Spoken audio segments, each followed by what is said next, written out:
Welcome to Pro News Flash. Gold has embraced geopolitics and is poised to resume its upward trend.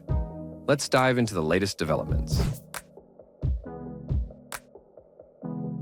Investors continue to find new reasons to buy gold.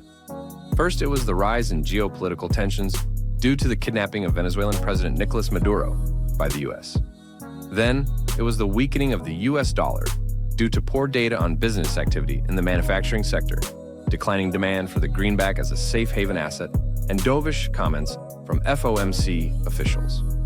The market is clearly set for a continuation of the gold rally. Bad news is being ignored, while good news is becoming a reason to build up long positions. TD Securities warns that $6 billion in gold sales by passive tracking funds could lead to a serious decline in the precious metal in January. Its share in the Bloomberg Commodity Index has increased significantly due to price growth in 2025. A correction to target levels will trigger an avalanche of sell-offs. However, this process will be temporary. TD Securities forecasts an average gold price of $4,400 per ounce in 2026, with peaks significantly higher than this level. Goldman Sachs expects the precious metal to rise to $4,900 and JP Morgan to $5,055 by the end of 2026.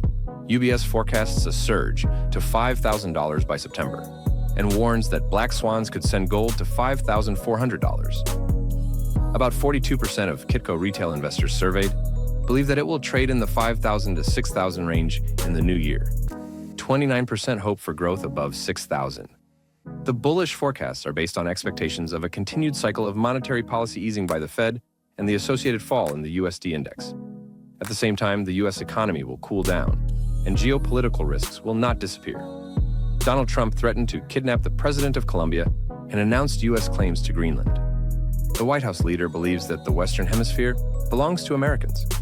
The United States is transforming from a peacemaker into a policeman, and the deepening divide between the West and the East is forcing central banks to buy bullion with redoubled energy.